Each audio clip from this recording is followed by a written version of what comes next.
భద్రాద్రి రామయ్య సన్నిధికి పుష్కర శోభ సంతరించుకుంది.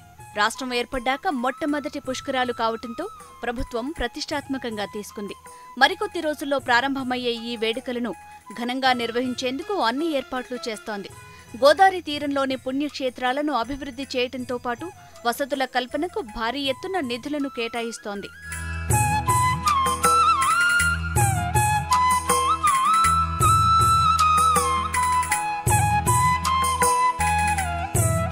పుష్కరాల్లో పుణ్యస్నానం ఆచరిస్తే సకల పాపాలు హరిస్తాయని భక్తుల నమ్మకం.